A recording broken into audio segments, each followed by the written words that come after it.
Thank you all the attendees for joining us today. I hope all the attendees had a great time networking with your peers in our exhibition tables.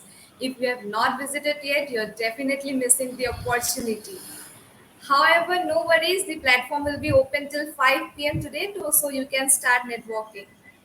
Now, can I request my team to start playing the sponsor video?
Thank you so much for playing the video.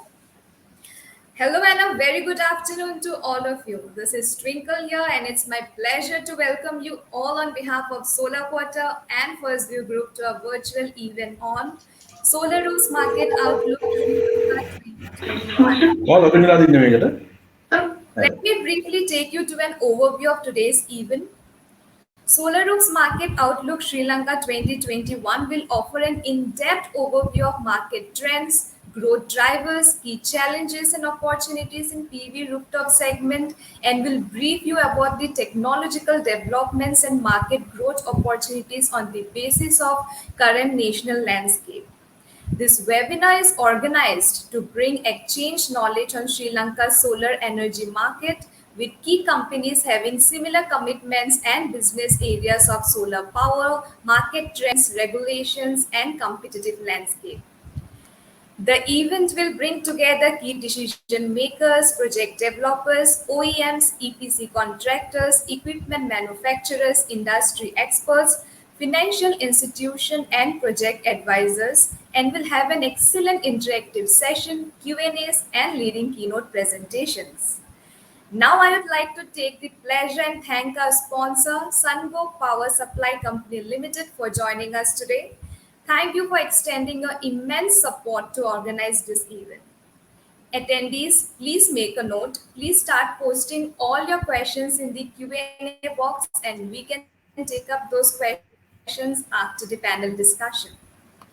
So without wasting much time, let us proceed with the company presentation by Mr. Lakmal Ferrando from Regent Renewables Private Limited and General Secretary Solar Industry Association of Sri Lanka, and Sir has recently been appointed as a board member Sustainable Energy Authority of Sri Lanka.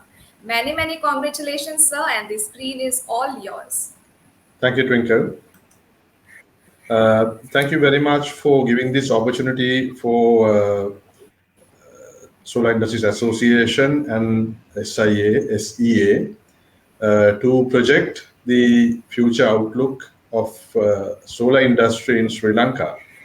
I would like to get your permission to share my screen.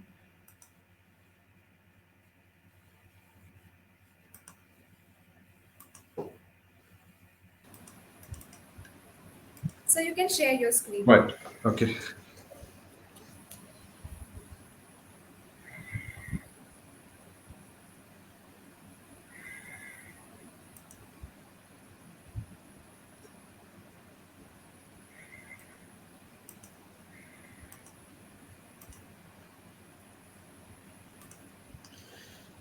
Okay. In Sri Lanka, I believe some of you are aware that recently had a policy change to move into 70% renewables by 2030. So this presentation is based on the new policy and the solar renewable energy map that is drawn by the Sustainable Energy Authority together with the Ministry of Power and Energy. Industry outlook looks very sunny, as you know, because we are looking at moving from 450 megawatts right now, out of which about 65 megawatts of ground mounted, and 490 megawatts of solar rooftop grid connected, and probably about another 25 megawatts awaiting connection. So all in all, we are looking at something like 475 megawatts moving into something like 5.1 gigawatts. So that's the plan. And it's a very strongly positive outlook, a very simple mechanism to achieve the target growth, and the feasibility will be covered in this presentation. And also, I'm trying to refute the negative claims, whatever had been brought in by various parties. Why I say it is strongly positive industry outlook, highly favorable government and regulatory environment. Now, we had a situation where sometimes the government policy was not very straightforward, and we were not very sure of which direction to move in. And recently, I believe most of these things have been ironed out, and government very clearly pronounced their policy, and they have written to the utility about the 70% policy standard, and we have very straightforward policy being established together with the support of high level senior management of the utility, including the chairman and the general manager of CEB. So these are very favorable structural changes, and we got our own renewable energy ministry now, who has a very strong uh, approach to the industry, and who is very committed. The current minister, Mr. Dumindra Dissanayake, together with the power minister, Mr. Gamini Lohuge, they both are highly committed to reach this 70% renewable energy target by 2030. And why I say this is not very difficult is the rooftop target what we have here. We are expecting only a compound annual growth rate of 22%. So let me get there secondly. Now we are looking at, out of the 5.1 gigawatts, we are looking at 2,400 megawatts coming in from solar rooftops. And on the outset, if you just look at this as a number, you might think that it's very uphill task. To any outside person who has not been in Sri Lanka, yes, this looks a very steep target for a country who has done only 475 megawatts altogether in solar over the last 10 years. But if you look at it in a very pragmatic manner, you can see what we will have to do is basically starting from 88 megawatts in the year 2022, going up to 432 megawatts in the year of 2030 for us to reach this target. So already Sri Lanka is a country that is doing something like about 75 to 80 megawatts a year. So our target is very clear. So compound rate of 22% adding into this, we are looking at moving from 88 megawatts next year to 432 megawatts in 2030 for us to reach this 2030 target of 2.4 gigawatts of solar. This is only particularly talking about the solar rooftops. And this is going to be the renewable energy additions forecast by 2030. We have solar rooftops 21%, solar ground mounted 24%, wind 14%, offshore wind, of course, we are projecting to go in big time for offshore wind, 17%. Then geothermal, negligible percentage, wave also negligible percentage, and we have about biomass 1% plus mini hydro 6%. When you look at this pie, you will understand that the bigger portion of the renewable energy map is being taken over by solar particularly. Even in solar, we have 47% rooftop target in solar overall landscape.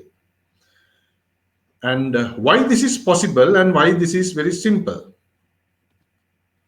When you look at the target that is set by the president in 2019, which we are yet to see the kickoff, there had been some very positive sentiments that had been brought in. Basically, the president's target, originally it was announced as 80%, and there were so many, the negative lobbying against this.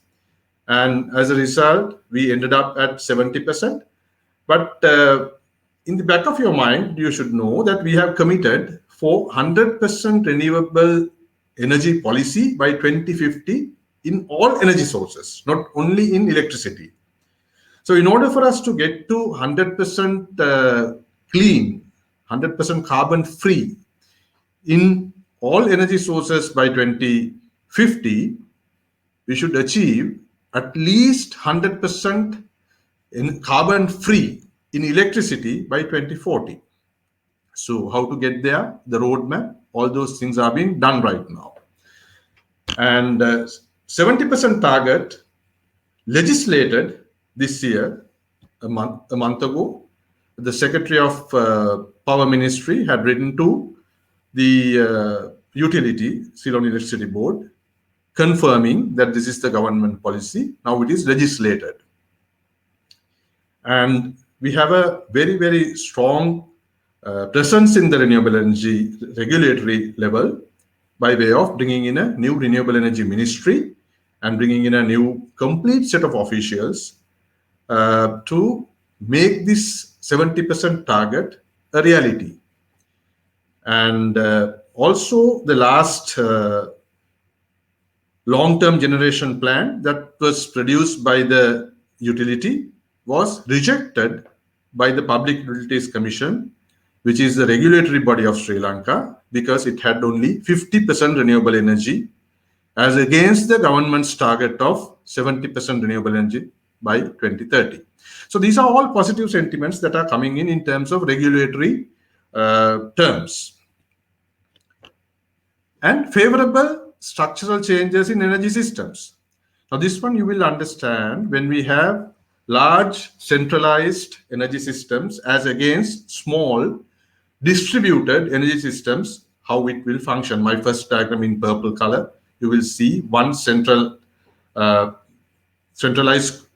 mostly national level power systems absorbed in very big pipelines and going into the domestic level, commercial level operations. In the other one, we see multiple. Right now, we are looking at 33,000 electricity customers in Sri Lanka. To be precise, 33,015 customers as of today. Getting into this second grid line of, decentralized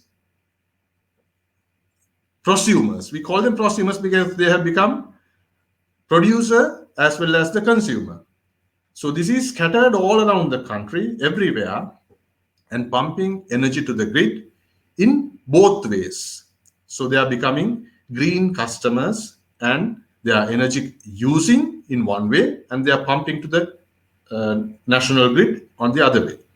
So it's bidirectional distribution, which is very easy to absorb, and mostly the commercial level consumers who have become prosumers are completely using their energy production during their production times within the day.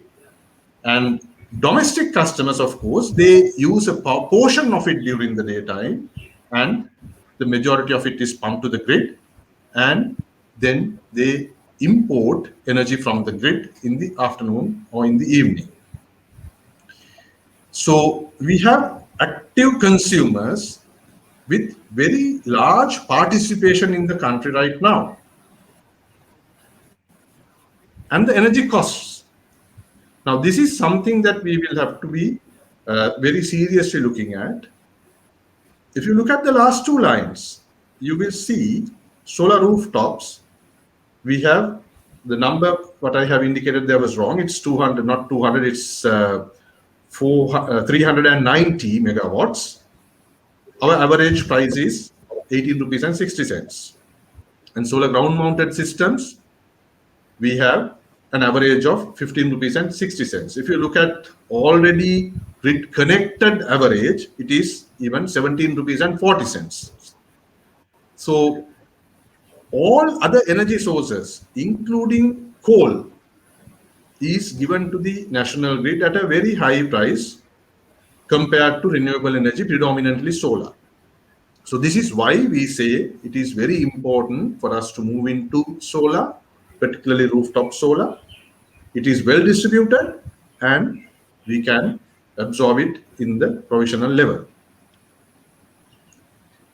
And this is the chart that I have taken for people to understand in an easier way where the energy prices were and where the dollar was and dollar is. Now, if you look at 2011, we had a dollar rate of something like 109 rupees. Now, this is a very conservative number that I have here, 201.505, but in real terms, this is way past 233. And the coal prices when you see on my right hand side chart, it is skyrocketing, you know, unprecedentedly going up. So both these things will have a ripple effect on our energy prices, particularly when we look at something like 900 megawatts presence in the entire energy participation in Sri Lanka by way of coal. The same thing what you have seen here is, Lakvijaya Putlam coal plant. Now, with the new coal prices and the inclined rupee to dollar rate, we are looking at something like 25 rupees and 60 cents cost for the country. And now these are the estimates, what we have had and what is the reality. Now, when the generation plan was done, 2022-2041, dollar was taken at the rate of 187, but today is 226. The coal prices per ton, it was estimated at the rate of 78 rupees, but now it is 142 rupees. So that is why the coal prices, what we have estimated at the rate of 14 rupees and 39 cents, are ending at 25 rupees and 62 cents. And now our latest addition, which is going to be added into the national grid, is 300 megawatts liquid natural gas LNG plant. And that is also going to be, way different than the projected prices. We were looking at a cost of 18 rupees and 91 cents, but with the new LNG pricing going up, as well as the dollar strengthening against rupee, we are looking at a landed cost of something like 35 rupees and 30 cents. And it is going up as we speak. Both these numbers, 25 rupees and 62 cents and 35 rupees and 30 cents, both these numbers will skyrocket, as I have indicated in my previous slide, with the dollar moving up steeply against rupee. So we are looking at something like 40 rupees for coal, probably in about another 3-4 years time, and for LNG or LNG probably about say another 50 rupees. So these are the trends that we are experiencing in carbonized energy market. So in solar, we can come to our own assessments of how much we have saved for the country. Now, existing plants, what we have in solar rooftops particularly, right now we are saving something like $90 million per annum in terms of foreign currency repatriation. And this is as high as 20 billion rupees for in terms of Sri Lankan rupees. So these are very high numbers compared to a country predominantly dependent on, having a very large foreign currency deficit and widening that further. And if we move into 2,400 megawatts of solar, as we are planning, we are looking at a saving of $540 million per year and an annual saving of approximately about 120 billion rupees for the country every year on year. So my point on this whole thing is, now basically when you say you are saving this amount of money by 2030, the dollar may have gone up, and the amount of money that you are paying for solar, since it is a rupee-based tariff, it's a consistent number without moving up along with the dollar. So that is why it is more practical and embraced by the central bank and all monetary governing associations in the country. It is very favorable for people to embrace solar or any other renewable energy source that is based on rupee terms, selling to the national grid based on rupee terms.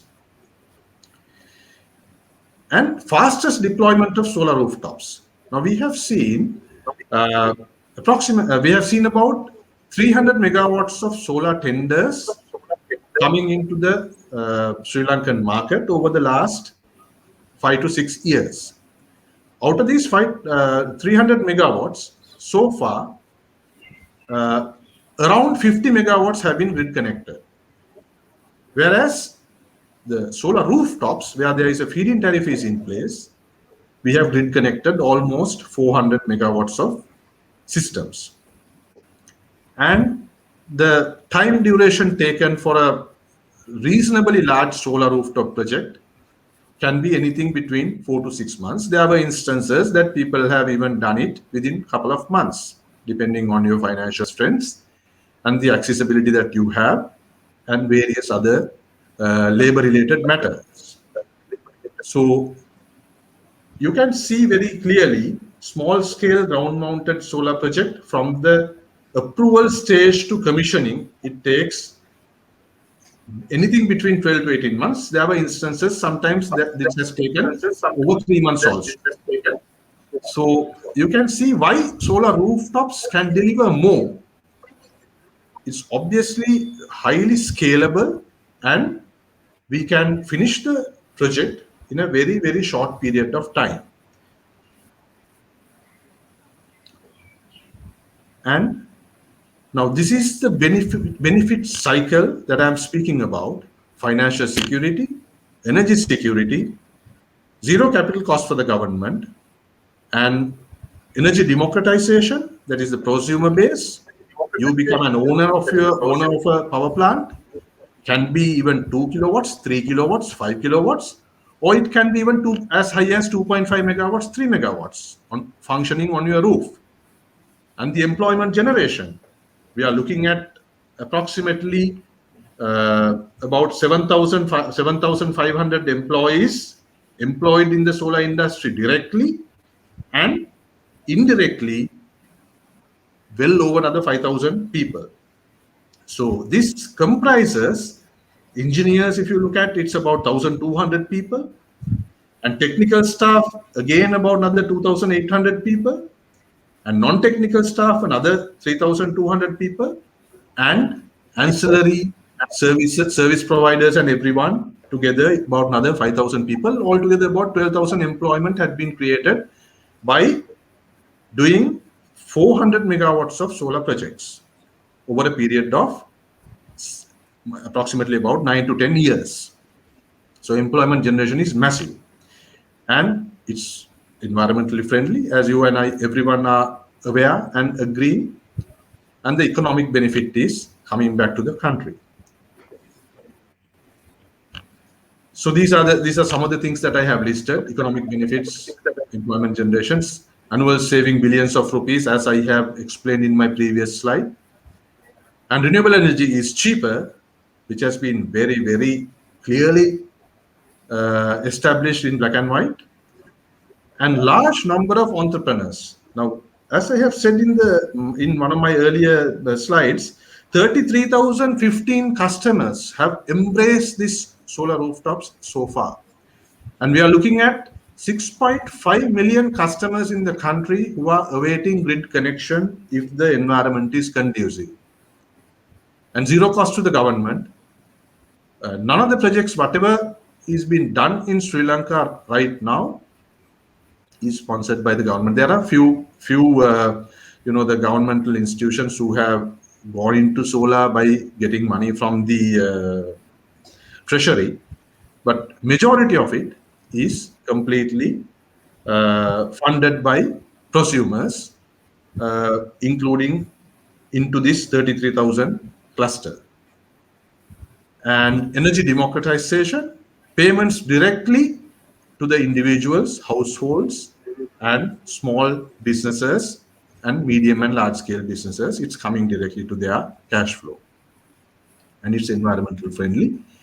And we don't have to cut any trees to do the solar rooftops. So I believe out of the renewable energy sources, solar rooftops is the most environmental friendly energy source. and how to achieve 2.4 gigawatts of solar rooftops in 2030. This is about 25% of the national electricity requirement. In Sri Lanka, we have 6.5 million electricity customers. Let's assume condominiums and various other buildings, about another 1.5 million customers going out of it. And we are talking about 5 million rooftops scattered around the country awaiting grid connection. So let's take 20% of this as a reasonable number. So we are talking about 1 million households and 1 million rooftops, let's say, without, taking it as households. Let's generalize it as 1 million rooftops. So 1 million rooftops connecting with a minimum 3 kilowatt system, we are talking about 3 gigawatts of energy coming into the national grid. So that is why this is possible, and that is why this is very, very doable if the policy and the environment is made conducive to the market.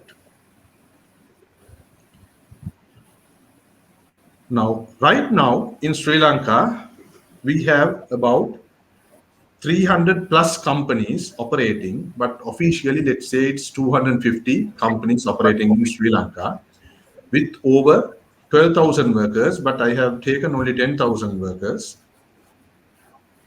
Financing the solar rooftop projects, that is very, very readily available in Sri Lanka. And I believe this will be further elaborated by my colleague who will be presenting at the latter part of this discussion.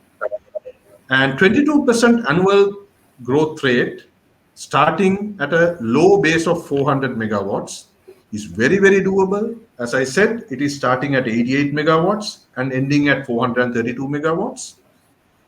And feasibility of grid connecting is already established. This has been confirmed by the highest authority of the utility, the general manager of CEB and the chairman of CEB. And removing the institutional barriers will be the key hurdle. We will have to bring in systems and procedures, agreeing on getting the approval for grid connecting the solar, and beyond that, once the solar system is completed, getting the grid connection as fast as possible.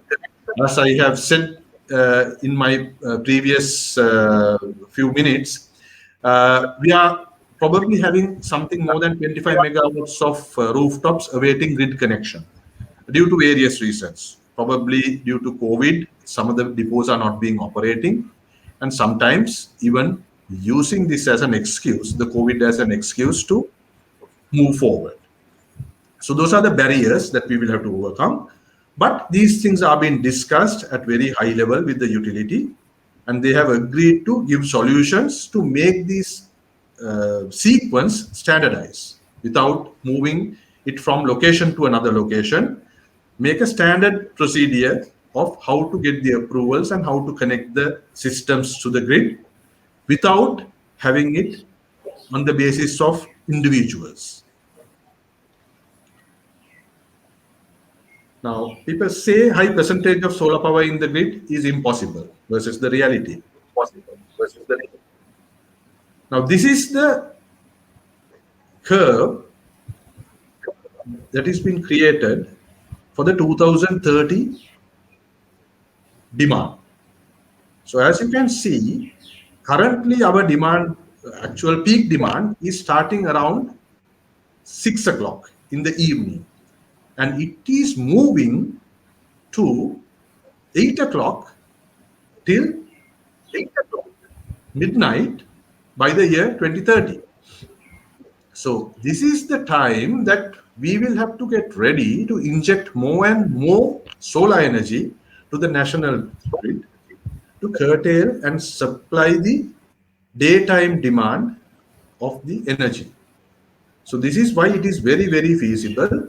And since people are, using more and more energy during the daytime, probably due to global warming, whatever the other reasons there may be, we will have to move into more and more solar energy. That's the only solution by looking at this load curve in 2030.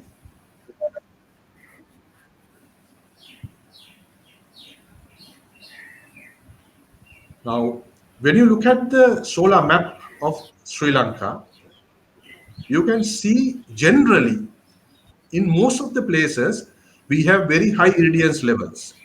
Now, even though you have certain areas that you have in marked in green, in purple and light blue, even in these areas, I have my personal experience. There are systems that are performing way above the high irradiance level standards. I believe that is mainly due to the lower ambient temperature that is being, supportive to generate more and more power. So by and large, I would say the entire Sri Lanka, everywhere, we can do solar at a reasonable harnessing levels. So it is scattered around the country freely, and we can mitigate the risk of cloud movement and the energy droppage by spreading the systems right around the country. Of course, technical issues will be there, and these things will have to be addressed. We have a very capable 1,200 engineers in the utility. They are working on this, how to address these issues, and sometimes they will have to get the overseas consultations, probably, which is happening right now. And there had been a series of seminars that's been conducted by Sustainable Energy Authority to identify the issues that are there in absorbing renewable energy to the national grid. And probably we might have to increase the number of transformers, increase the transformers, the distance in between each and every transformer. One will have to understand that Sri Lanka is a country anyway growing, has an growing energy requirement of 6.5% to 7% a year. So whether from renewable energy or something else, we will have to supply this. And grid expansions will have to go hand in hand to achieve these targets. So these things are being very seriously looked at high level in the utility. So these things will be addressed. And more importantly, energy requirement, which is right now 16,000 gigawatt hours, is doubling by 2030 to 31,000 gigawatt hours. So this will have to be supplied by some energy source, and all financial institutions around the world have stopped financing for carbonized energy. So to me, it looks like the only solution that we have ahead of us is renewable energy, particularly solar and wind, and that's the way forward to move. And out of this, rooftop solar is providing immense opportunities to minimize the technical issues that are there in the grid. So summary of my presentation is growth of 22% compound annual rate, which is very doable. Price is lower than fossil fuel, and it's the disparity between the fossil fuel and the solar and wind is going to widen every day as we speak. Zero cost to the government, avoid annual forex outflow, and solutions available for technical compatibility issues are going to be sorted out. And fastest to deploy rooftop solar from 1 day to 4 to 6 months from beginning to the completion, to the connection. And reduce, defer transmission distribution capacity costs. Now, this is also one of the very important areas that utility is looking at very seriously. So these are the summary points of my presentation, and I can probably open the floor for few questions if there are any. Sir, we'll take up all the questions after the panel discussion. Sure. Thank you very much, Twinkle. Attendees, you can post questions in the Q&A box. Thank you so much, sir, for your valuable insights. So we'll proceed ahead with a second sponsor presentation by Mr. Bhubanesh M. from SunGrow. Over to you, sir. Yeah, thank you, Twinkle.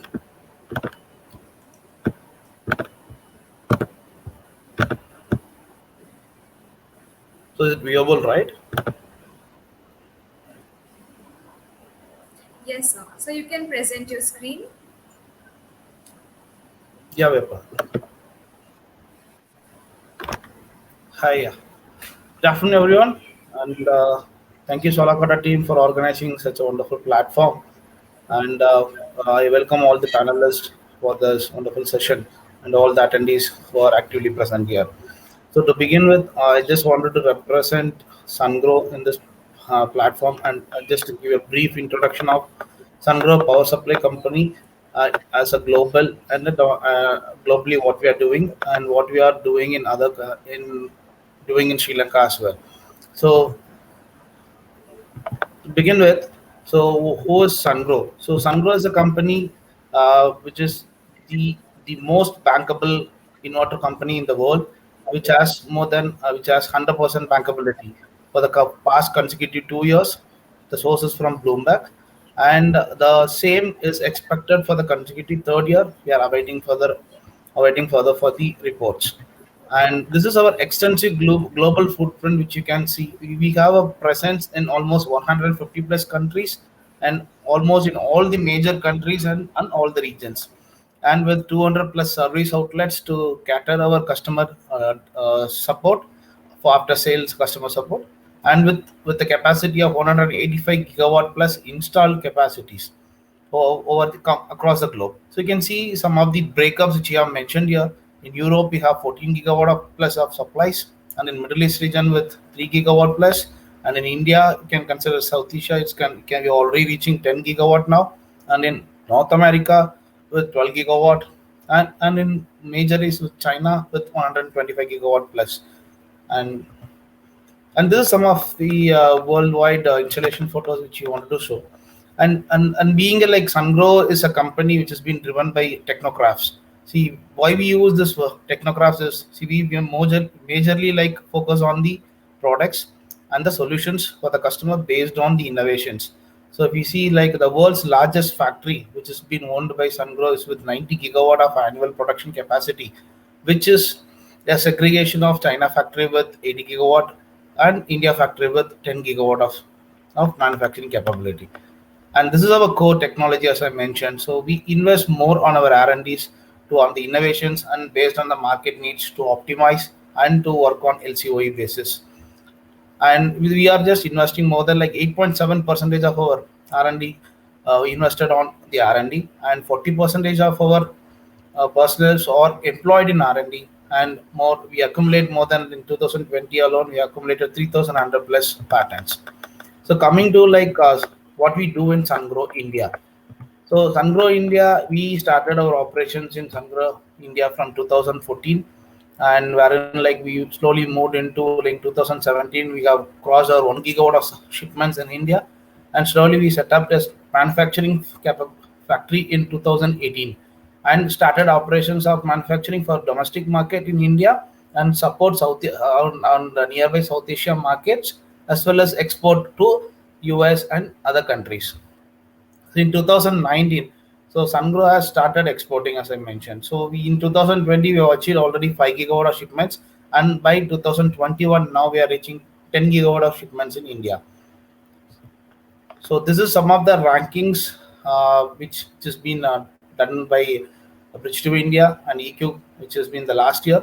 So SunGrow was topping the Indian market with 31% of market share in Q1 2021, with it by as a leading inverter supplier in terms of utility scale projects, and also ranked as a top inverter supplier by EQ on the same Q1 with 32.6% market share. And also by JMK in Q1 2021, SunGrow led the inverter supply by 1.2 gigawatt of shipments for India alone. In 2020, Sungrow was named as a top inverter brand by EQ again, and in 2020. See, we are retaining the number one position in India the past 2 to 3 years, 2 to 3 years, with more than 30% of market share. And this is the number of days which we have survived. We have already crossed more than 7 years, near to 7 years plus in India, and with over successfully running 6 plus years of running inverter in one of the hottest area, the hottest desert area in India, and 9.5 gigawatt of supplies only for Indian market, and 27,000 plus inverters have been installed. And we have a local team of more than 250 members, and all on presence in 25 states in India. So this is the preview of the factory which has been operated in India, and from this factory we are supporting for Sri Lanka market as well for a large scale uh, domestic as well as the utility scale needs. So some of these small achievements which we wanted to tell about our Indian factory. So Indian factory as of now we have crossed more than 11.5 gigawatt plus shipments, and which is for India as well as overseas market, which is the central inverters and string inverters are majorly exported to South Asia, US, and North and UK markets as well. And some of the inverter manufactured as of now we are manufactured more than 16,000 plus inverter manufactured in the Indian factory, and made in India inverters or with 30 plus models of inverter we are manufacturing in the Indian factory, and we have local job creation more than 250 plus. Now we are upgrading our factory, and the job percentage will also go expected to go high beyond 500 plus. And these are the best service network because Sungrow as a company, you see, we are having a 200 plus outlets across the globe. But in India also, as being a very big country, see, we have a 35 plus onboard engineers for completely catering the Indian market needs, as well as we have 10 plus warehouse and service centers and repair centers as well. So, and also we have authorized service partners to support for the Indian market. So similar way, like we just wanted to tell what we have done in Sri Lanka and what we are going to do in Sri Lanka. So in Sri Lanka, we have already been there in Sri Lanka for more than near to 5 plus years, and the most oldest inverters supplied in the island is 4 plus years, which is running successfully. It's majorly a string inverter, and as of now, we have crossed 60 megawatt plus shipments in for the domestic market, major for rooftop and both the ground mounted projects, and 1,000 plus inverters are installed across the island, and we have island wise service support for the entire range of products. So we have our local service partners as well as our engineers from South India. We are using it for our service supports, and these are all the products which we cater for India and Sri Lanka market both. So if you see like utility scale projects, we have products starting from 250 HX model to 5000 UD-20. That is 250 kilowatt to 5 megawatt products are available for utility scale projects and ground mounted. And coming to the C&I segment, we have an exclusive product called 33 kilowatt, 50 kilowatt, and 100 kilowatt systems. And if you see residential ones, we have a product starting from 5 kilowatt to up to 10 kilowatt. Sorry, 5 kilowatt up to 20 kilowatt. That is 5, 6, 8, 10, 12, 15, and 20 kilowatt. And apart from that, we have our monitoring devices, which is called as iSolar Cloud and Commander Days and Wi-Fi dongle, and we have an app through Access. So this is some of the solution which I mentioned. It's for hilly terrain area where the multiple MPPT's requirements are there. We prefer to go with we recommend the product called SG250HX, which is a 200 kilowatt inverter at 50 degree. We'll be recommending for our customers. And if it is a flat terrain, yes, we as being a manufacturer of central and string, we recommend to go with central inverters, which is be 3.15 megawatt inverter or a 5 megawatt inverter. So, and for C&I segments, we recommend to go with 33 kilowatt, 50 kilowatt, and 110 CX model. And a residential system, we have models from 5 kilowatt till 50 kilowatt. And these are all the products which we manufacture majorly in India market, as I told you. So we have a range of products, more than 30 models which we are manufacturing. And as per the market specific, we do sell the products. And these are some of the certifications which is received by Sungrow, awarded by Solar Quarter, EQ, and other other state award recognitions. Thank you.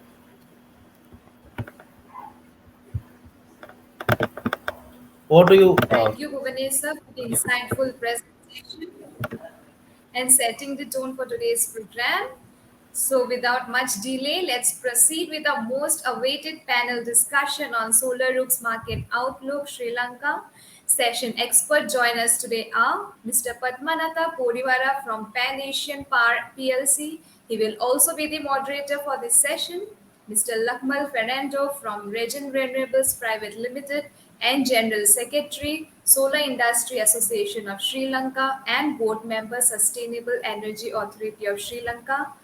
Mr. Kalmit Kahavita from National Development Bank PLC, Mr. Roshan Pereira from Hales Solar, and Mr. Bhuvanesh M from Sun Group. Now I welcome all our panelists on the screen and would like to hand over this session to Padmanatha sir to take the discussion forward with other speakers. Thank you, Twinkle, and welcome all the panelists and the participants. And first of all, thanks for comprehensive presentation by Lakmal Fernando, who is representing the industry as well as the association, with a lot of knowledge, exposure, insight into the industry as well as the future. And it was really promising that he showed that this is a doable target. And thanks, Bonesh, for the detailed presentation on your product range and your activities in Sri Lanka market especially. So we have a wide range of experience with today panelists, having Lakmal on board, who was aggressively working on keeping huge pressure on policy making and also taking up all industry-related issues through the association. It would have been a really busy time for Lakmal and I would say Kushan. Unfortunately, we don't have Kushan here, so he had some technical issue on joining the program. And we have financier from the Development Bank who always supports the industry, and also Roshan, one of the leading EPC and one of the largest conglomerate in the country from Hales Solar. And to move ahead with the discussion, so since Kushan getting delayed, so I thought of putting those questions of Kushan. I was supposed to raise to Roshan and Lakmal together.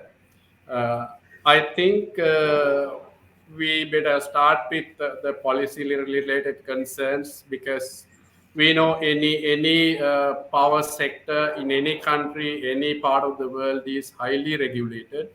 So like in Sri Lanka, and therefore the policy and the strategies plays a vital role in the development of the industry. So here today we are mainly focusing on the rooftop segments. And my first question is, while going through Lakmal's presentation, so what I felt that a lot of initiatives has been taken by the utility or government and the regulators to establish a clear line, as Lakmal clearly told that the 70% renewable energy contribution has been regulated and legalized now, and also very clear that we have a target by 2030. So being in the industry so long, my first part of the question to Roche. So now it's clear that there are a lot of taking a lot of initiatives to establishing clear policies, and how you really feel, how you really sense these policy towards the development of the sector, because we are talking from today to 2030. So 10 years ahead, we have a clear target, and we have a separate ministry for renewable energy, especially solar. So especially focusing on the rooftop segment. So how you really feel? Do you really feel safe with respect to the current policies? And do you really see the development in policies towards the growth of the sector? Yeah. Thank you, Padmanatha. Y'all can hear me, right? Yeah, sure. You're audible. Yeah, sure. So yes, policy-wise, yes, we have seen a very good development, especially with the initiative of the solar ministry, and through that we have seen some very good policies being developed by the government. But as Lakmal mentioned during his presentation, the acceptability of those policies by the key utility, as we know, we only have Ceylon Electricity Board, which is a monopoly in Sri Lanka. They are the real implementation and the stakeholders ultimately. So while the government has given a clear direction, it's up to the utility to follow that guideline and give us the necessary support and the necessary infrastructure in order to facilitate this development. Because once the government has given a direction, the confidence on when it comes to the rooftop or any renewable energy investment, the investor confidence is high because there is a clear government policy. But since the government policy is on a very good positive manner, if the electricity board is on a negative, it's going to be a problem. So it's very important that these two organizations align each other along with the stakeholders like us, the installers, investors, and everybody, and the prosumers, especially, to in order to ensure we reach these milestones. Thank you, Roshan. I prefer if Lakmal also can add something into, because he has worked with the policy-related matters a lot through the association. So, do you really see, Lakmal, any gap to be filled for any stakeholders to feel comfortable with respect to policies towards 2030? Because we clearly showed that this is a really doable target with being very conservative on numbers to reach this 2,400 megawatts from rooftop, right? But in practically, we all have seen some deviations in policy that some might feel that our policy is not really stable and not convincing for the investors in long term. And so, what is your opinion? That is there any gap here? So you think we should fill? Yeah, I think, Padmanatha, what you are saying is very correct. There had been a gap and there is still a gap, right? But we have been working tirelessly and very, very aggressively with the Power and Renewable Energy Ministry as well as the CEB and PUCSL and the SCA.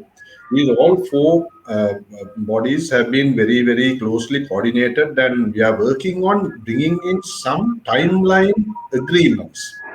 The biggest problem right now, what we have is, now let's say you want to connect a solar rooftop of 50 kilowatts. You make an application, right? You never know when you will get the approval for that application. And when you get it, it can be not 50 kilowatts, it can be 10 kilowatts. And there is no reason, whatever is given, for that reduced energy that's been allowed to connect. So now it's been very, very focusedly addressed to change these two biggest issues what we have, to bring them into a certain agreed timelines between the ministry and the CAB, so that they will have to respond. It will become one of their key, points that they are doing in their job role, to respond in a particular agreed time frame, and also to grid connect a completed system. Now, I think these are the things that we should do. We could have done even in the past, but due to the negative approach that we had towards renewable energy by the monopoly utility, these things were somewhat difficult for a long period. But we are very happy to say that right now the heads of the utility have changed, and they are very, very renewable energy pro. So now they have basically embraced the government decision to go for 70%. And we can see it is changing little by little. But when you have at least, the top level, the CB, GM level, AGM level, DGM level, people speaking positive about solar and renewable energy, we can see that these things are trickling down. So it's a matter of time. Things will change, including getting the approval to the connection. All these things will change and fall in line with a certain timeline included in the documentary stage. Did I address your question correctly, Padmanathan? Yeah, so I think I agree with you that the one of the biggest hurdle all these every single developer starting from 3 kilowatt to 1,000 kilowatt phase right now. Sometimes utility, but it's not always. But most of the cases, I agree with you that they take sometimes time gap for grid connection more than the period of construction. So You are right. Yeah. which is the case most of the time. So yeah, that is a key point to be addressed, because it's always developers go by various kind of financial appraisals where they keep on paying huge interest to the bank. So IDC is going up. Sometimes your project viability will be highly challenged. There, the candle is burning from both ends. Exactly. You see, you are paying the bank interest and you are losing energy, giving it to the grid free of charge. Exactly. True. So my next question again to Lakmal, especially with the current situation. So we understand that the country is facing a huge challenge with respect to foreign exchange. So we are having a huge crisis with respect to foreign exchange. So when it comes to solar, we know that the major part is imported, and all the developers are facing challenges on importing equipments right now. So how do you really see this as a opportunity? There's a two side in this coin. Definitely, like if you really see that energy is play a significant role when it comes to foreign exchange, because even established fossil-based plants like coal power plant, diesel power plants really need foreign exchange to import fuel. So in this context, so what do you suggest the policymakers and government? Do you think the rooftop solar installation will be a solution, or will address this temporary issue? In my opinion, Mr. Padmanatha, this the foreign currency situation what we have in this country is temporary, right? We have been having around 4.5 billion to 5 billion dollars coming in from tourism until 2019. Now, 2019 Easter attacks had resulted this pipeline to completely go down to virtually zero. So we do understand, okay, there is a COVID situation in the world, but the lives will have to go on, and the things are changing. And when you travel overseas these days, we can see that people have started behaving normally in most of the European countries, instead of going into your own cocoon and trying to hide behind it. So this is all temporary, in my opinion. By March, by April, things will get normal, and our vaccination is happening at a very high pace. So, at the end of the day, the temporary forex issue what we have right now will we will be able to overcome that and move forward. And coming back to your point about the solar rooftops, uh, now here we have a situation right now where the bankers are generally opening LCs for 180 days, where there is a certain element of uncertainty had been brought in by way of deciding what rate that you will have to pay at the end of 180 days. The same thing what I have said in my last few seconds will address the second problem. The moment we see the foreign currency coming in, the market will get stabilized again. The current country rating will again move up further. So as a result, we will see a positive influx coming into the banking sector, as well as the international borrowings. So the private bankers in Sri Lanka, they have been discussing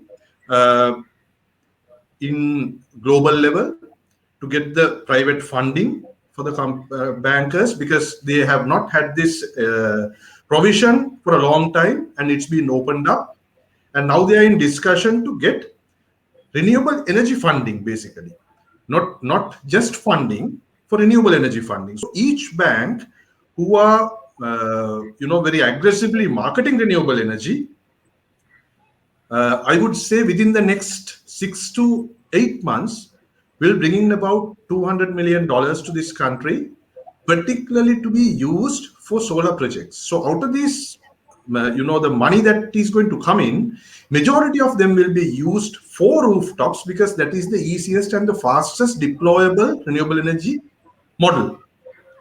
So, and on the other hand, since the rooftop tariffs are based on rupees, the long term, what you pay for energy. Now, if you look at the importation of coal, setting up the plant is one cost, and for that, the taxpayers are paying money.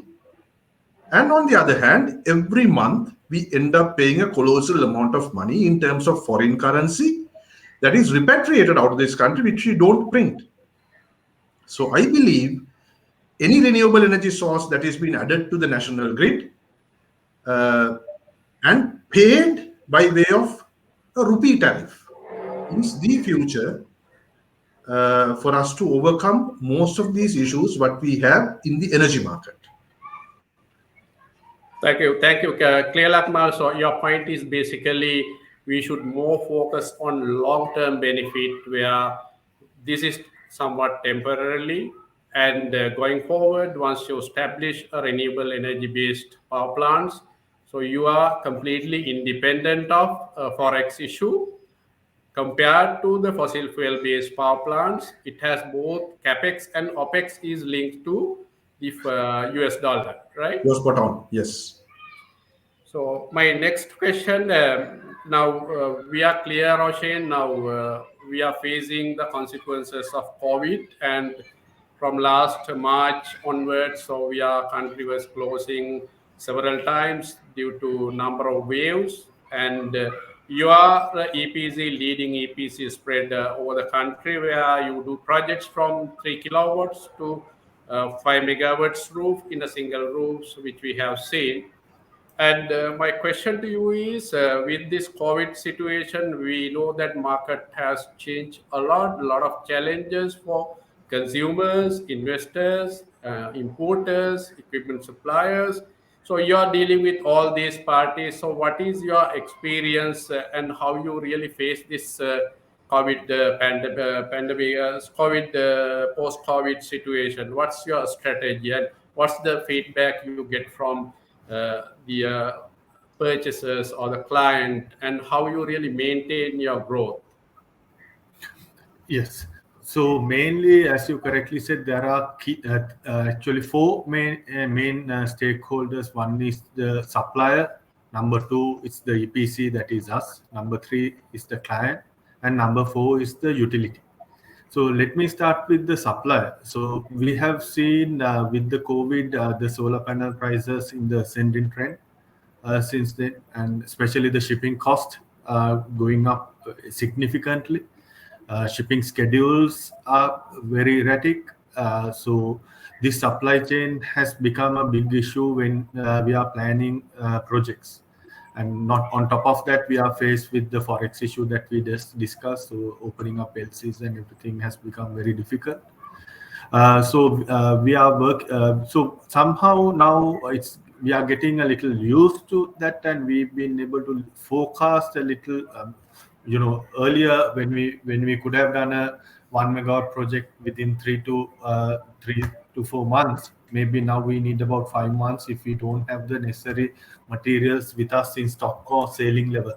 So we have seen a slight delay in terms of the supply chain, and also the solar panel prices continuously going up. So solar panel suppliers say every 2 quarters beyond it will come down, but we have yet to see it. So since the beginning of the COVID, so it's on the ascending trend. So that is one challenge. So our prices have also gone up accordingly. When it comes to the EPC, the challenge has been the timeline, keeping in line with the timeline when it comes to the supply chain management, and also the labor. So mainly, initially during the first wave of the COVID, it was very difficult for us to convince our laborers to come and do the work. It was very difficult, but now I think we have evolved and found ways to anyway. Since we are solar rooftop, we are working on the roof. So our interaction between the factory staff or whoever inside the premises we can keep it to a minimum. Therefore, we can isolate sort of in a bubble between us and the other workers in a factory environment. So that's how we have mitigated the labor issue, and now the thinking has changed. Now it's comparatively easier to find the laborers and everyone to come and do the work, the skill labor work that we require. When it then in term so again these late delay issues and everything has to be addressed when we are going into the contracts, especially these days with the clients, keeping adequate space and mitigating measures to protect ourselves with this pandemic situation. When it comes to the clients, again, we saw a slight dip in the first wave, but now I think we are back on track when it comes to the clients. They are actively investing. There's no much issue, and we have seen actually more interest over the last couple of months from the clients. I think industry is seeing some boom in right now, and we will continue to see this boom. So in terms of household sector, no soon, I think Lakmal, correct me if I'm wrong, in about a couple of months, the ADB loan will be back on track. So with that, we again expect the household also to pick up. We have seen a slight dip due to the lack of that low interest fund.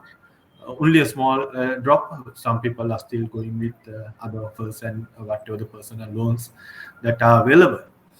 So, but again, when it comes to the grid connections, we are facing severe challenges and delays, mainly because certain CBs and depots are closed or working on a roster basis with limited staff. So we've seen significant delays when it comes to the getting the connections, even though we have done the work with a struggling environment. So, but those are also happening slowly. So I think in about a month or so, things will come back to more or less a fully normal scenario. Thank you, Roshan. So let me take up one burning question with Kalmit. Kalmit, you can hear me, right?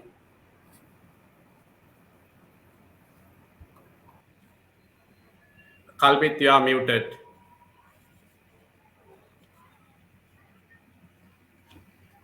Kalmit, can you hear me? You are muted, Kalmit.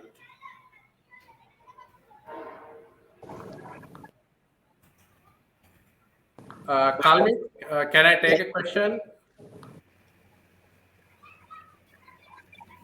A moment. Yeah. Kalmit, can you hear me?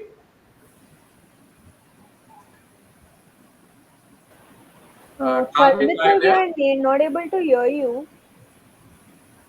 By the time you can fix the problem and Yeah. sir can take another speaker. Yes, actually, going back, Lakmal, since Roshan mentioned about this uh, residential segment which is completely depend on this ADB loan scheme, Yeah. since you are taking it up through aggressively through the association. So, can our residentials expect this the second tranche of? We are basically expecting the second 50 million to be coming in by December. That's the timeline set for the moment. Okay, all right. Okay, let me turn back to Ganesh. So you have been in the middle, I guess. Like I would say, like we have from one end the grid, the other end PV panels. right? Inverters being in the middle. So how you really see the technological development? Because as I said, like one side is grid. The grid conditions, grid qualities are different from place to place, countries to countries.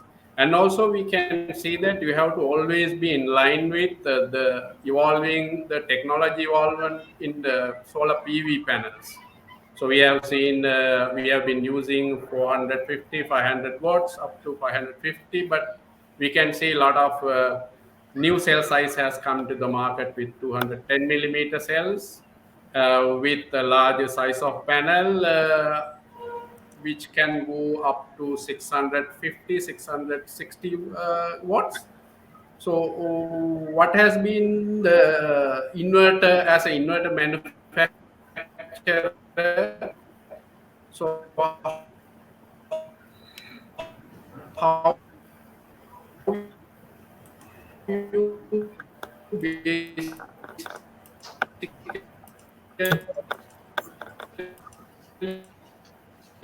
There is a breakage, Mr. Patrinatha. Yeah. these two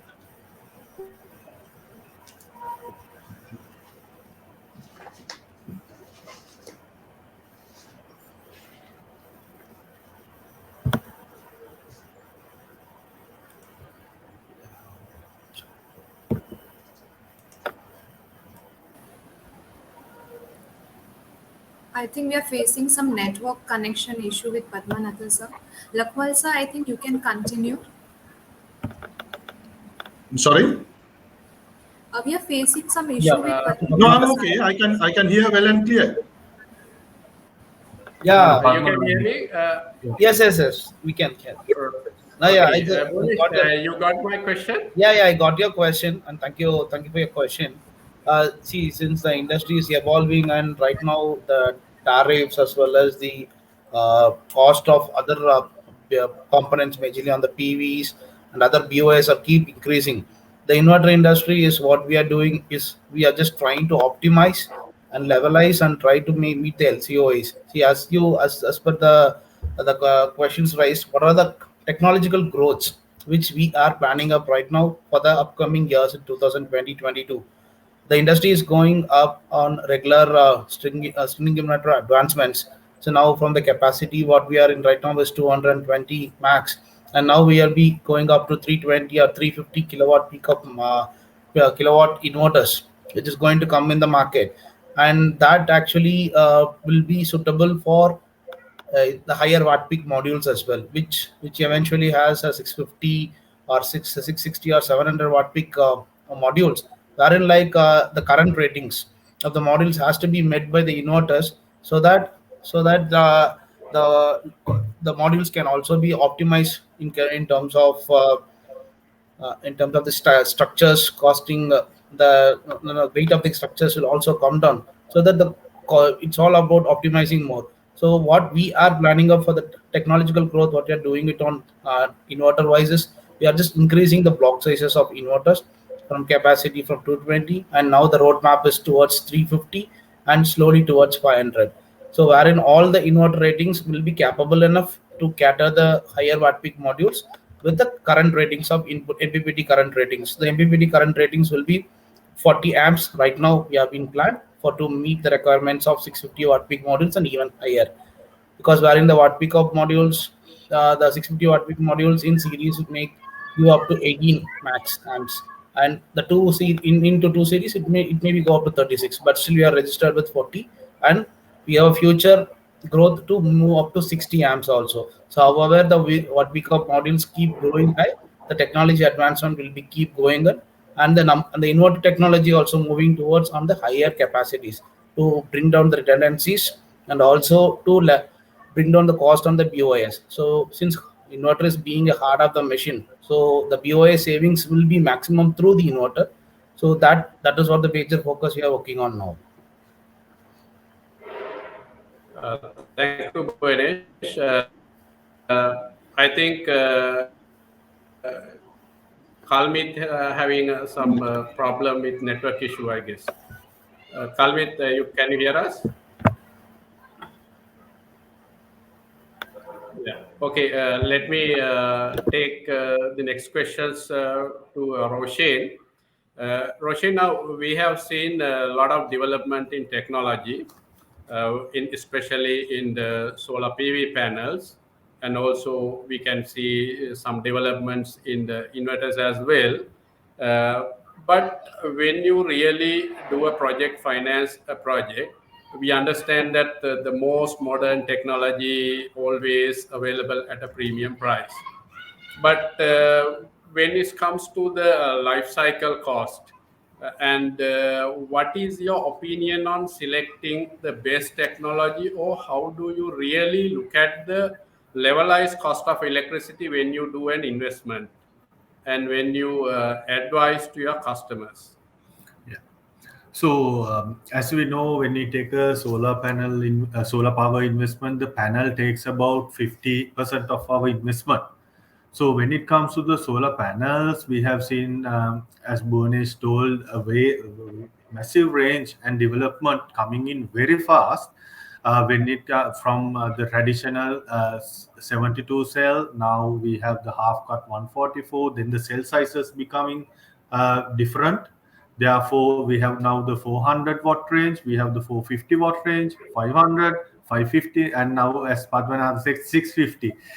Sort of a very wide range of panels coming in. But at the same time, over the last 3 months or so, we are seeing a gap starting to appear between this higher voltage panels versus the up until that time, up until I was always trying to promote the highest wattage panel, not up to 600 watt. I have personally used up to 540 watt panel. That is mainly to get the maximum saving out of the levelized cost of energy.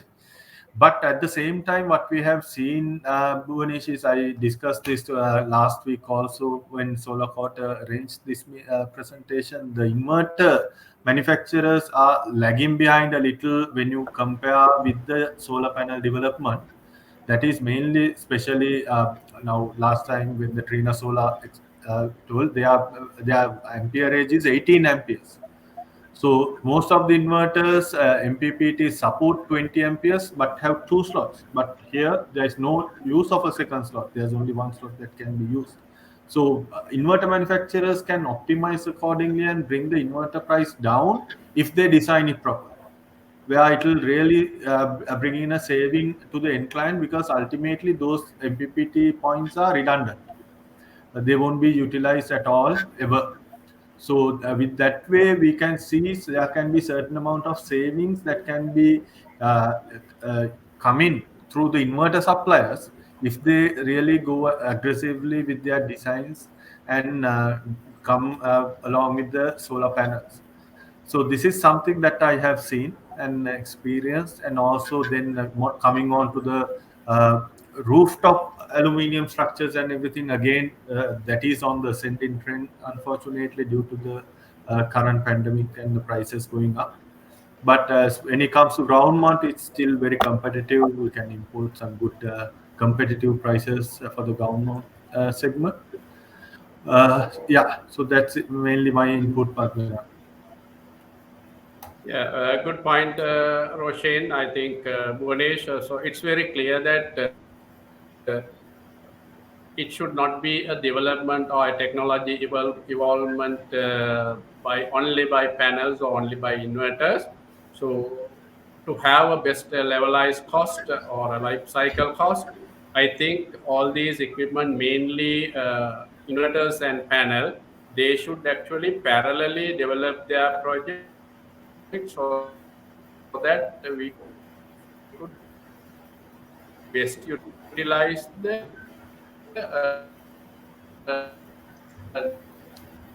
development in technology, along with the question mark where could use. Should really look at that with each question is development in one channel where we really could get the best benefit out of it.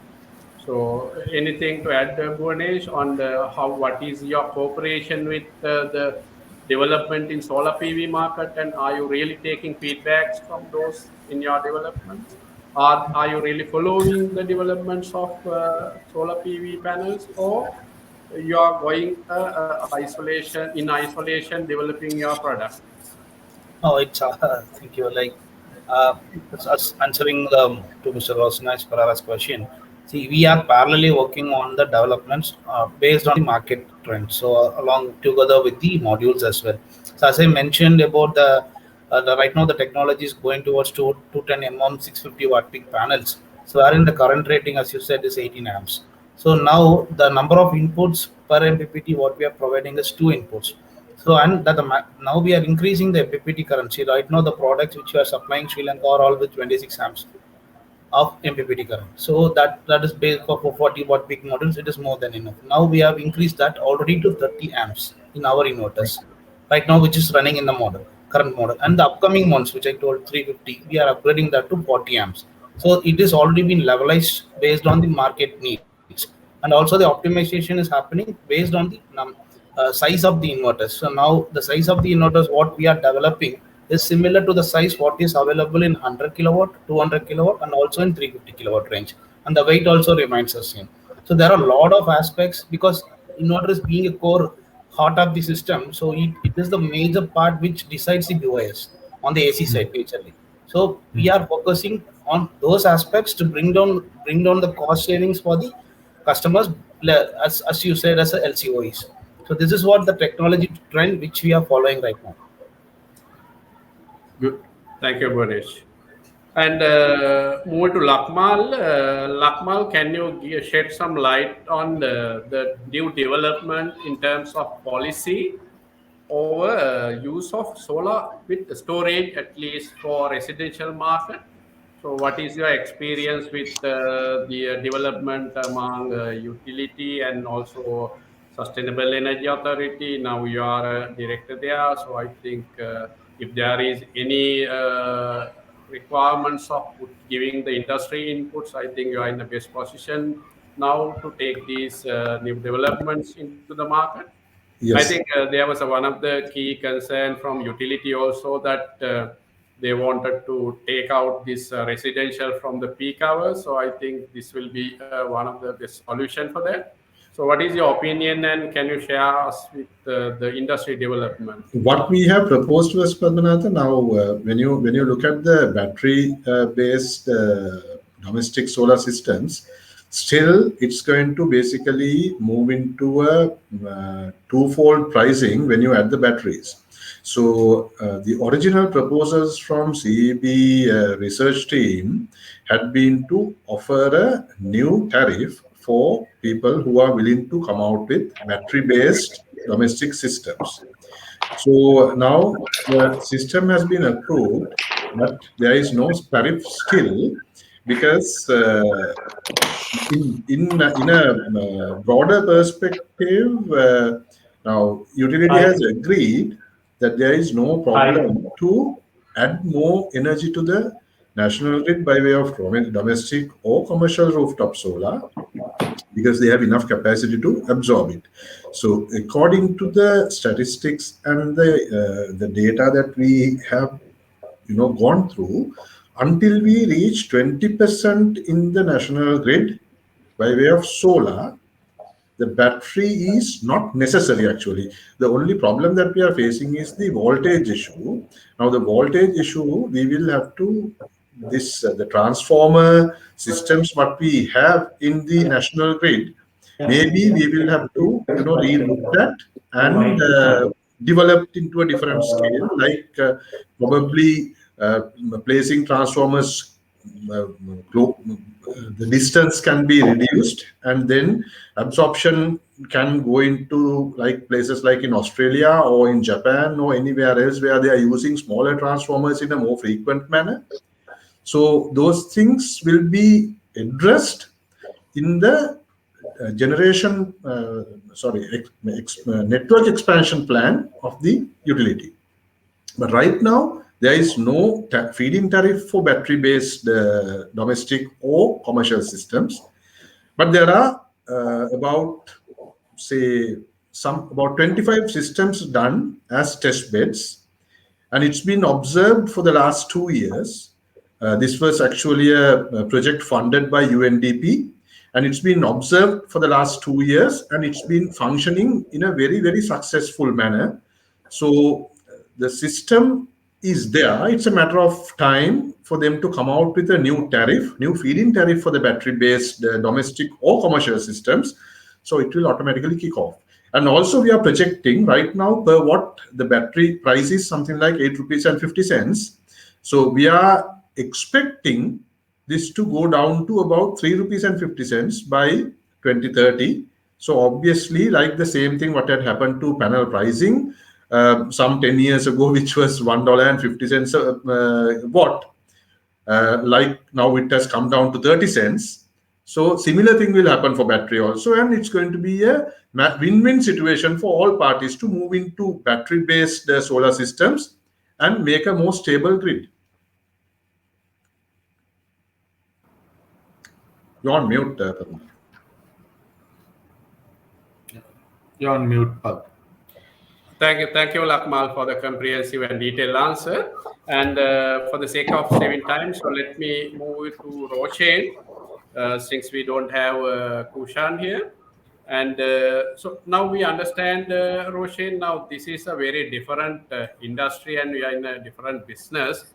Why I say that, so we are offering basically a warranty guarantee. It may be in terms of product warranty or performance warranty, which is almost the lifetime of the project, because our panels are 25 or 30 years warranty, performance warranty, and 12 years, and even the inverters with 10 plus years warranty, where we don't see with any other products in the market. So this is a huge challenge for a EPC or an investor.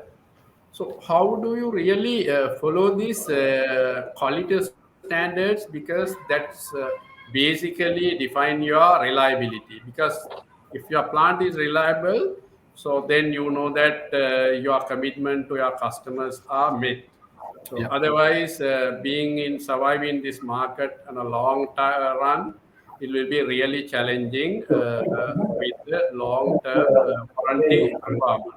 So what's your procedure, how you really address this to make sure that you buy right quality products? Yeah. So Padmanabh, I think Sri Lanka, being a very quality conscious country, we have always seen almost 99% of our products imported are tier one products. So that's one of the key things that we have. I think we have hardly moved into tier two products or any low quality products when it comes to the solar panels. And we, as I told you, are always a nation that embrace the latest technology. So we are trying to bring the latest panel available. I don't think anyone in Sri Lanka right now is importing polycrystalline panels, as an example, right? So we are moving ahead with the technology, trying to bring the best for the end client to utilize. And at the same time, we have seen when it comes to the installation practices, especially the PUCSL and Sustainable Energy Authority have taken steps to train technicians, give NVQ 4 level certifications for the solar panel installations, and they are constantly training, which is a very, very important thing and good thing, especially explaining them on the concerns of the installation quality, the micro cracks and everything, how to handle a solar panel when it is getting installed, which is a very important factor in the longer run for the benefit of the generation and the end client as well as the EPC. So it's a very massive challenge at the same time, but again, I don't think we are yet since about we are because we are almost touching 10 years. Now we are gradually understanding a certain maintenance that is properly required on the solar panel systems in order to optimize the generation in the long run. So professional panel cleaning equipment, not to wash them with these power jets, water jets. Instead, use the proper professional cleaning equipment, and all that will help maintain the system and the warranty to that extent. So the input coming from the role played by the Sustainable Energy Authority in terms of educating the installers in this regard is very much appreciated and important, and I hope they will continue to do that, because even right now we are lacking skilled laborers, as I told you. Uh, Still, there is a lack in the market, so more the better. Thank you, Roshan. And a couple of quick questions to Lakmal. I think Lakmal here with us, right? Yeah. Lakmal, now we are sitting in the SCA board. I think the best time to put this question to you. And now we were talking the quality and reliability and how we, as suppliers, EPCs, and investors, rely on the long run and the existence of these plants throughout the contract period. So I understand that if you can give some inputs, we don't have any testing laboratory right now in Sri Lanka. So as a regulator, what is, do you have any plans to propose this to do in SCA through SCA and take initiatives so that that will be a great help. You can give some inputs that according to my knowledge, I think we don't have such right now in Sri Lanka. And the other part of the question is now we were talking the targets for the year, which were some were in even long-term generation plans, I guess. And with all these challenges in COVID, can you just indicate us what's the percentage we have achieved for this year, and what is your confidence over we achieve this target balance few months in the or going forward? What's the strategy to catch up the delays by next year? To address your first question, I just want to know, Padmanatha, what type of testing facilities you are referring to? I didn't get the. Actually, Lakmal, to carry out performance test, do we have any testing facilities for planners? Not really. Right now, Sri Lanka, we don't have any laboratories who are doing independent testing of systems. Generally, all big operators, the big EPC companies, of course, they have their own testing equipment and they do the regular testing of the larger systems, even not the smaller systems. They particularly rely on online monitoring systems that have been provided by the inverter operators to measure the energy in whatever it is there may be. But as you said correctly, this will become an need of the hour with the large-scale projects coming in and about, say, 5.1 gigawatts of solar energy being connected to the national grid. I believe it will become a necessity. And of course, even though I was appointed to the SCA board, we still haven't had a single meeting. Even I was just appointed last week. So, of course, I'm willing to take all the industry matters and frontline and spearhead them with the regulator, SCA. Please provide me, I'm telling this is an open invitation to all our industry players, EPC companies, our members and everyone to feed me with whatever the problems that we have so that we can take it up at the regulatory level in a more constructive manner. So we can do that. Right. So Padmanatha, Roshan, and the other people, whoever may be here logged into the system from the industry, please feed me in with every possible good thing that we can do to make this a reality, and also whatever the problems that we have in the industry, so that we will try to find reasonable solutions for all our problems with the support of utility as well as the SCA and the PUCSL. Thank you, Lakmal. And one last question to Bhuvanesh. Since you are aggressively working on the Sri Lankan market, so just to understand that, especially in Sri Lanka market, we can see a lot of initiatives considering the post-COVID situation where we have imposed certain credit limits, and some components, some equipments are in temporary suspended list. So how do you really see these changes, localized changes, because those are not international? So, how open Sunro to see these changes and cater for the real requirement, localized requirements, and also what will you really bring for Sri Lankan customers going forward from next year? Yeah, to it's actually little hypothetical one situation, wherein like because of the country's uh, financial standards. So this has been started. This is not started recently. It has been started almost near to it 1.5 years plus during the first post-COVID situations. So there are a lot of changes being incorporated by the bankers, majorly on the credit limits, so on the LC policies. So us being at being working in a national company, so like where the policies of every companies have a lot of different aspects, considering the bankabilities and other aspects on the countries.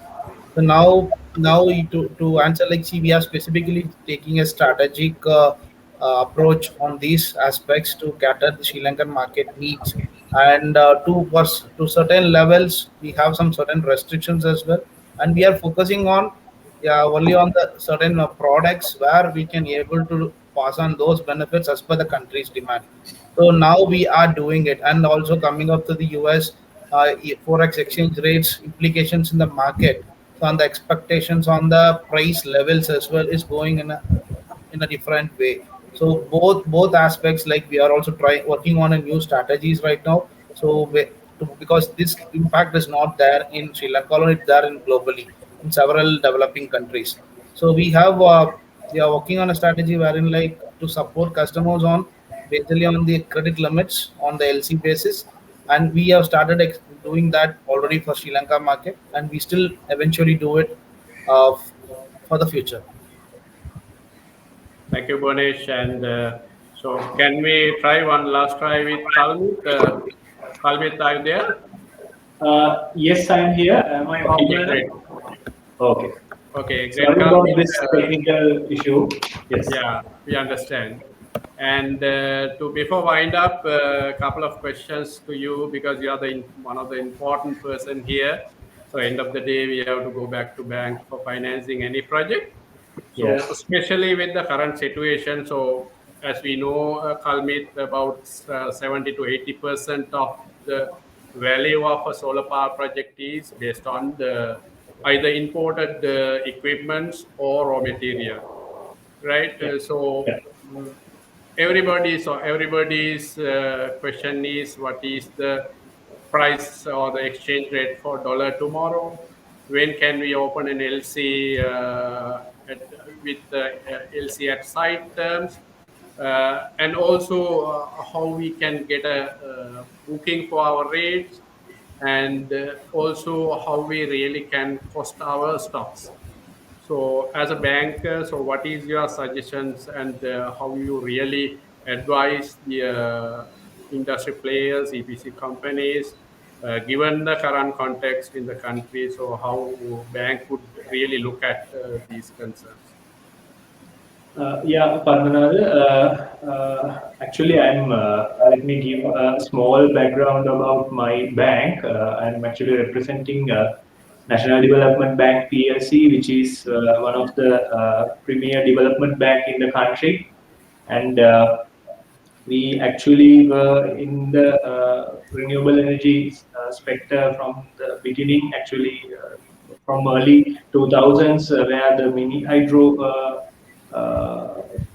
projects were starting. So actually we have also now moved on to other renewable energy sources like wind, biomass, and rooftop solar and ground mounted solar as well. So currently we have done about 46 projects of solar projects with a capacity of 51 megawatts.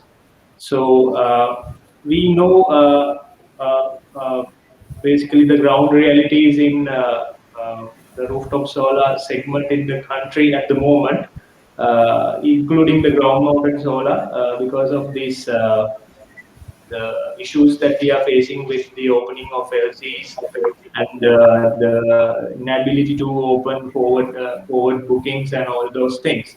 So, like Lakmar told, we also think that this is some kind of a short-term event that is happening at the moment in Sri Lankan foreign exchange market, because, like Lakmar clearly told, we have, I mean, as a country, we have lost one of our major US dollar sources to the country, which is the tourism sector. But what I mean, there are some good things also that we can think at this point in time, because Sri Lanka is actually is one of the countries with highest vaccination drive. I mean, what we can expect is that the vaccination drive will continue, and hopefully Sri Lanka would be a safe place for the international tourists to visit. And so we are ever hopeful of getting those tourism income back to the country. And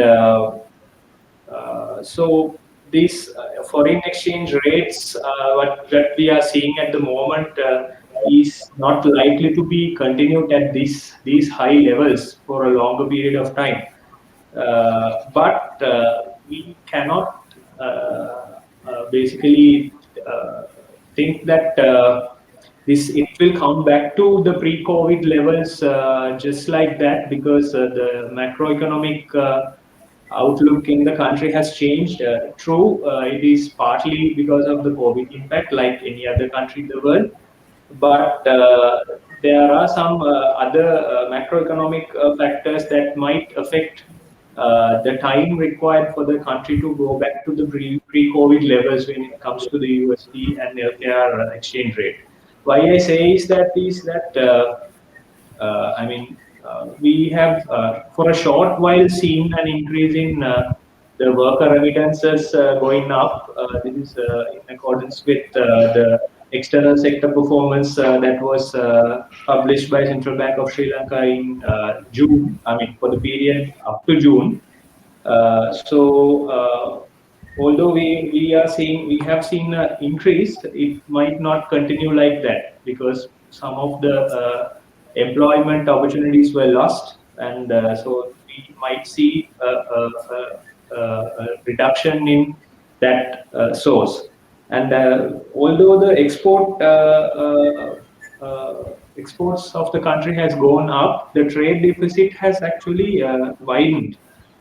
Despite some level of import restrictions, the trade deficit increasing is kind of a bit of a thing that we don't see it, getting corrected over a very short period of time. True, the import rationalization and the export diversification strategies that are carried out by the government of Sri Lanka will carry some positive benefit, but that will be that effect will take some time. So, like Padmanatha said, so it is always wise for the promoters to basically be conservative when they are basically doing their financial forecast, and not to consider the pre-COVID levels for the equipment. So we never know what would be the exchange rate in few months down the line. But as a bank, what we can say is that since the PPAs are going to be signed for 20 years, as a promoter, you would have some time to play around with. And as a bank, we are also, we understand the ground realities. Therefore, as a bank, what we can look at is giving facilities for a longer tenors, and probably increase the grace periods as well, because we know the COVID impact is actually having an impact on the time deliverables when it comes to project implementation. So we are well aware of that. So, as a financier, we can support the industry in such a manner. And like Lakmal told, true, our bank, National Development Bank, is also looking for low-cost funding lines, and we are hopeful of getting few of those funding lines in the time to come.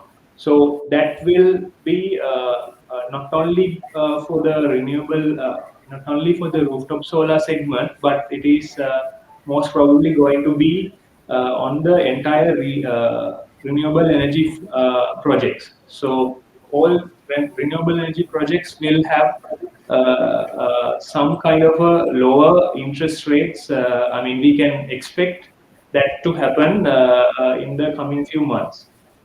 So, as a development bank and as a bank who has supported the industry at times of introduction of new technologies, I think as a bank we can support the industry for these new technologies to Sri Lanka, such as the floating solar and the hybrid inverters for both domestic and commercial sector projects. So those things we are actually very much favorable in looking at. So I think as a advice, what we can say is that when a project promoter is doing a financial forecast at this point in time, it's best that you assume an interest rate which I mean a conservative interest rate, so that you are geared even if the exchange rate moves a little bit up, you are geared to still do the project and get a long-term return. So did I answer the question, Yeah, Padmanabhan? thank you, Kalmit, and comprehensive answer covering all the areas. I think it was really helpful for the developers, EPCs, especially the news that you are getting somewhat low cost funding schemes, mainly into through green energy funding schemes. So we hope for the best. Yeah. And I think we have covered almost all the areas. And so, Twinkle, can we take up a couple of questions, if any, in Q&A? Okay, since we are running short of time, I think we can take up one question. I'll just show it on stage.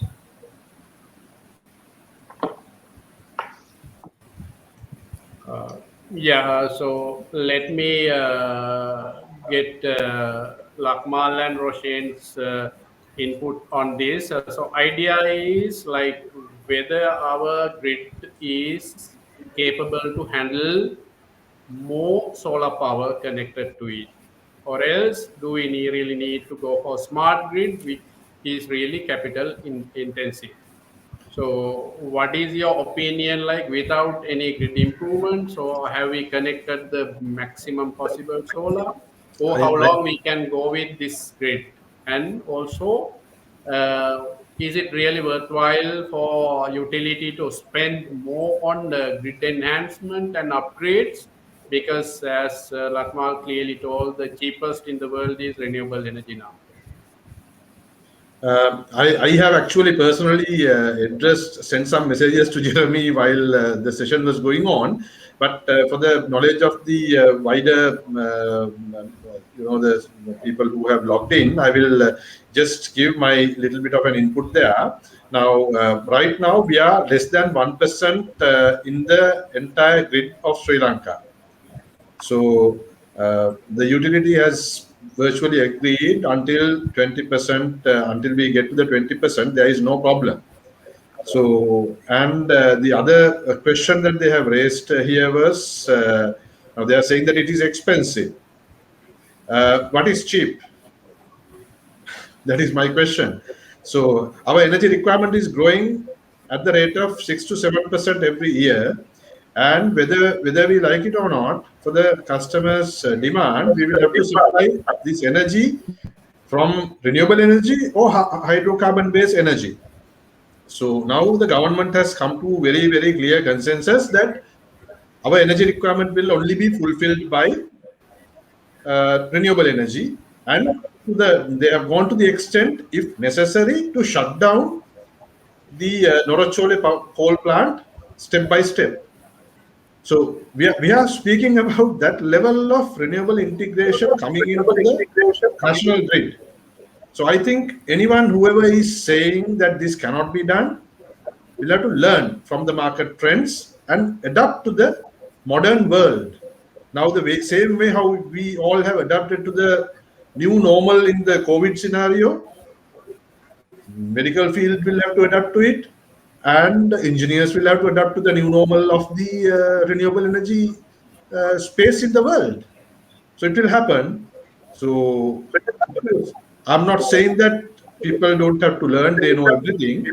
So in my opinion, they will learn and get into the bandwagon. If not, there will be new people coming in and establishing the government policy.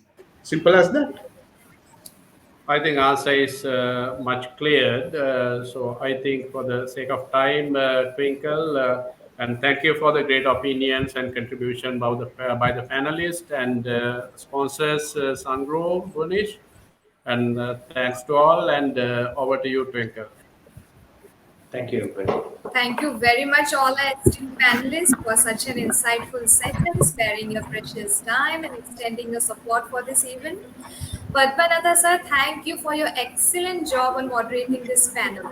As always, you were impressively well prepared and extremely professional in the way you kept us all in the height of attention for almost an hour. So, with this positive note, we are ending today's session and promise you to come back soon with more knowledge-driven virtual event. The floor is now open for networking.